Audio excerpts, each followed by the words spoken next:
மருதமலைக்கு நீங்க வந்து பாருங்க, ஈசன் மகனோடு மனம் விட்டு பேசி பாருங்க, தீராத வினைகள் எல்லாம் தீர்ந்து போகுங்க.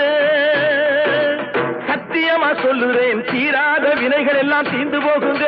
அது தீராவிட்டால் வந்து என்னை கேளுங்க, அது தீராவிட்டால் வந்து என்னை கேளுங்க. மருதமலைக்கு நீங்க வந்து பாருங்க.